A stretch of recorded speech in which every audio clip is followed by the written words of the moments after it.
So I was curious to walk in this morning and see these two photos.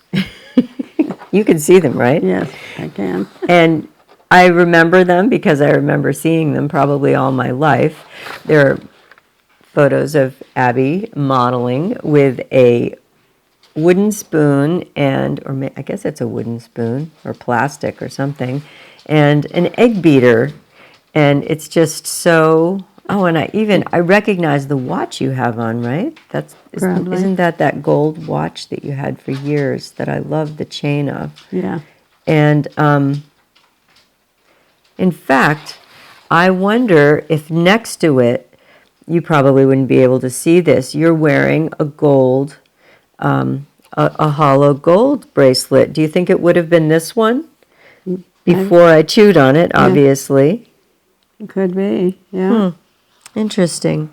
So, was this your only modeling experience, or did you do it more than once? No, that was it because they didn't like the fact that I had such short hair. It was back when women were supposed to have long hair. Really? And That's interesting. I thought this would have been, Dad told me earlier that this was in the fall of 55.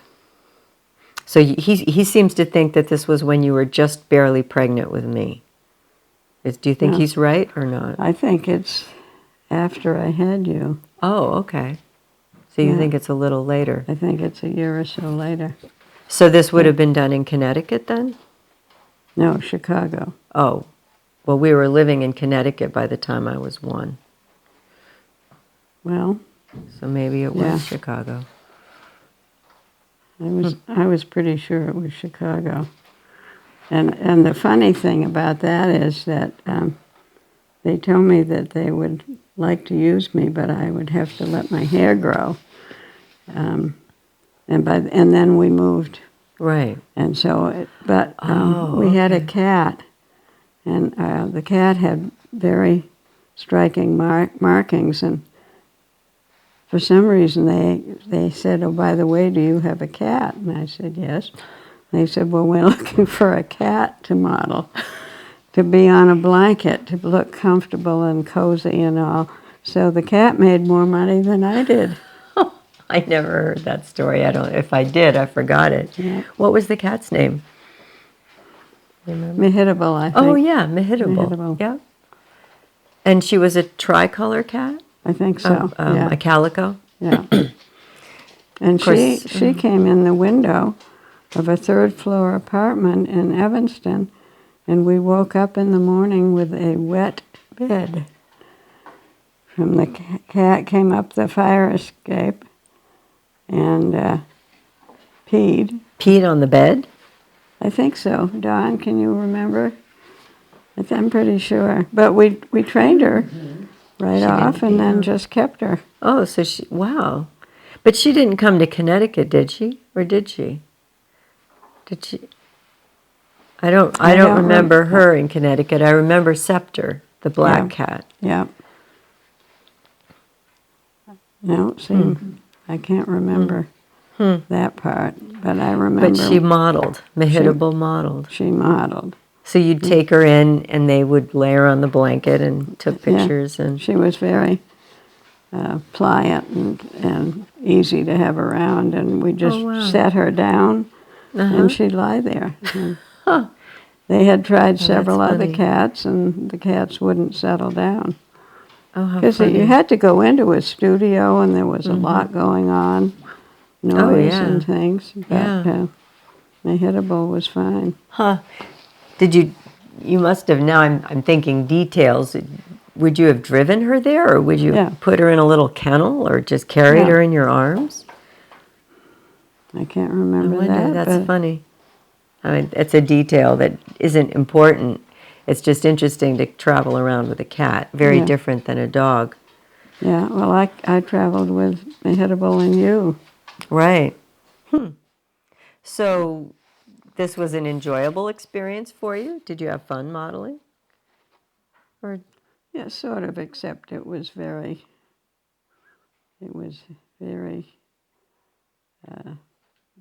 structured and I don't think I was cut out to be a model.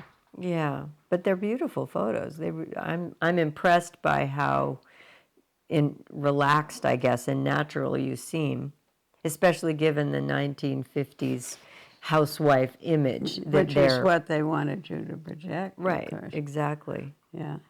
I'm surprised about the hair. Somehow I thought this was a hairstyle that was very popular in the mid-50s. Well, the studio I was working with didn't think so. So It's actually remarkably similar to the way your hair is right now. color is a little Color's a different. little different, but really it's yeah, it's very similar. Huh, interesting. Except now your hair is waving that way, and in this photo it's waving to your right as opposed to your left. Well, I'm going in circles. And a housewife really was supposed to wear high heels like that in the home? Well, that's what they wanted. So interesting. But Jean did do a lot of Yes, modeling for them, a right? lot, I mean, that a was, lot. yeah, I remember seeing some of her modeling pictures. Yeah. Was that her primary mode of No, income? she was a teacher too. That's what I thought. Okay. Yeah, but she made money, and she didn't like modeling either. She didn't like anything about it except the money was good. Mm-hmm. So Oh, well, she was good at it, I Yeah. guess. Good at it because she needed the money. yeah, and she was slim. You had to be. I think they might have even wanted me to lose some more weight because Really? they say when Oh you my have your gosh. picture taken, you automatically put on 10 pounds. Right. I've Just- heard that before, but So I could ask you lots and lots of various questions about various times in your life, but I'm curious as to whether you have any particular memories that have been bubbling up as we begin this process that you'd just like to talk about. Well, not at the moment, but I probably will before we get through. But there certainly memories have been bubbling up, and you've asked about some, and the others have asked about some. Well, you But have a lot. You have many, many years of memories. One thing yes, that bubbled up for me the other day, actually it bubbled up in a dream. You and I were riding bicycles, old-fashioned bicycles. This was just 2 mornings ago, I think. And we were on our way, we were riding bikes to this little village to get ice cream cones. And it was a beautiful ride and a beautiful day, and we were very happy about going to get ice cream cones. And you remembered, you'd been to this shop before, and I hadn't. And we got there. This is a dream, remember? And I asked you what kind of ice cream you wanted, and you said you wanted butter brickle. And I think my memory probably pushed that up because didn't you used to like butter brickle cake? Was it cake or was it ice cream? I think it was ice cream. It was ice cream, Yeah. butter brickle ice cream, which I don't think I've heard of in years and years. They probably don't make it anymore. Was it a flavor that was around when you were a kid, or was it something that you discovered No, later it on? was when Sarah and I were young, and of course we didn't have freezers in our kitchen, so nobody could keep ice cream. But a real treat one Sunday night or Sunday afternoon was getting in the car and driving to where they had ice cream, and I think they had butter brickle then. And where would that have been?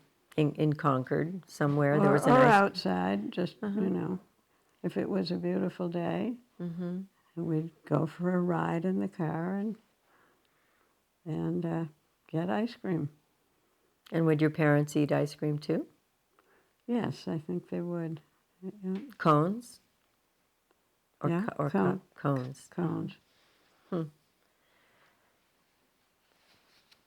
That brings up another question, which is then when you were very young, were they still ice boxes or were they electric refrigerators by then? Both. Both. So you actually had ice. We had ice. We had the iceman that came, 3 days a week? And the door to the ice box was on the back porch. So the iceman would come to the back porch and open the door into the house and put blocks of ice in, and Directly into the ice box. directly into the ice box.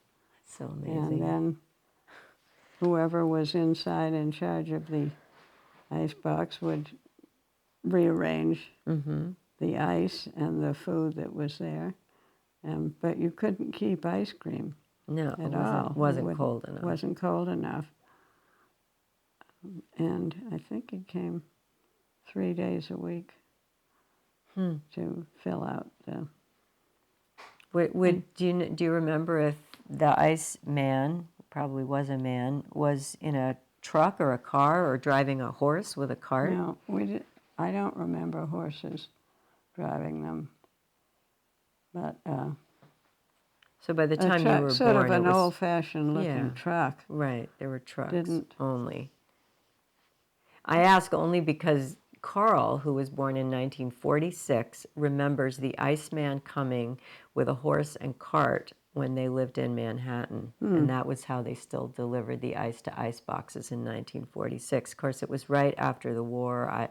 Who knows? But this guy, I don't even know where he got his ice. Probably, anyways, we don't have to get into ice storage. I know there were many ways people devised to store ice off of lakes and rivers in the old days, but so you don't. So your entire life, you don't remember seeing people using horses for transportation, or do you at all? Not too much. There was some milkmen, because the milk was delivered daily, I think. Wow. Some places, anyways. Wow. And because people, they could only keep milk for a certain amount of time. And but I think it was mostly, they were kind of ramshackle trucks, as I remember. They weren't nothing modern and up to date. And you left a note on your porch, what you wanted, and they put it in. Wow. And then, and the lady of the house, which most of the mothers were called, had to stay in all morning because someone would come around, and some of these people used horses, and they would bring fruit, and maybe fruit and vegetables, and you buy from them. Or they would have meat. They were all divided up. Different people would bring them, and you could keep them a little while, but the refrigerators weren't that cold. Or that big, probably. Or that big, but so you'd have to be home and then there was a fish man that brought fish, especially at Rye Beach, fresh fish. And I think there were others. So people stayed home, and things were brought to them. Waited, and so they would. Yeah. The person would maybe come up and say, "Today I've got lettuce and broccoli and onions. What do you want?" Or Yeah. because she couldn't order ahead. It's not like she would phone call and order ahead. No, I don't think so. I think you just took what they had. Well, then there also didn't Agda or your mother or someone go shopping as well? Yeah, occasionally, but not every day, I don't think. Right. Well, they probably... They wouldn't need to, but if they needed staples, the fresh things are the ones that were brought around. And then you'd eat them that day for lunch and dinner and get some more. And get some more the next day. That sounds unbelievably cumbersome, especially if they were going to every house. Yeah. Well, they may have gone to some every other. Some women might have said, well, I just want for today and tomorrow or whatever. But I remember I can look out the back door and see my mother conferring with Agda or whoever. Right. And buying what they need That's so interesting. and what's going to keep. Yeah. And right. And things like butter would come from the dairy with the milk, Yeah. probably. Yeah. And the milk probably wasn't pasteurized, do you think, or was it by then? Probably. I think Guess it it depends probably on was by then, but by the 30s. Yeah. because I wouldn't remember them till at least the mid or late 30s. Mm-hmm. Mm-hmm. So, but we never seemed to run out of things. Mm-hmm. And it certainly made getting ice cream an exciting adventure. You didn't have it every night, certainly. Right. But you had other desserts. Yes. Yeah. What kind of desserts would Agda make? Do you remember? Oh, pies of all kinds. Apple, blueberry, whatever. Mm-hmm. Rhubarb? Rhubarb, yes.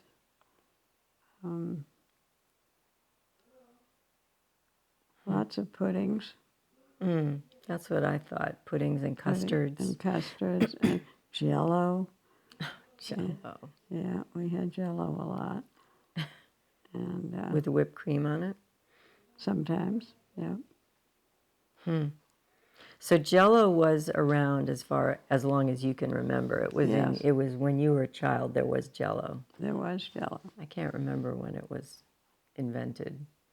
I couldn't remember if it was a World War I invention or I don't know. No, I don't either, but there was, and puddings as well as Jell-O. And junket. Remember And junket? Yeah. What's junket? You I think you can described still junket. buy it. I think you can too. It's a kind of a pudding, but it's not as thick as Yeah. a pudding. It's kind of, I remember it as being kind of runny. It would have a liquid. It would have a liquid with it. I liked it actually. I liked junket and I liked the name of it. Yeah. I think junket was kind of like Jell-O. It was the brand name that didn't, it wasn't like saying custard, which is the actual item itself. But junket was I can see the box of junket. It was an instant thing, kind of like Jell-O that you would mix up, right? Yeah, but then put in the fridge for a while. Yeah, right, exactly. I remember you're making junket when we were little. And my Oh, mother, yes, I remember the writing and everything. He found junket. He Googled junket. It's still a company. It says Oh my our gosh! products since 1874. Wow! Consumers have been enjoying junket products. Oh my gosh!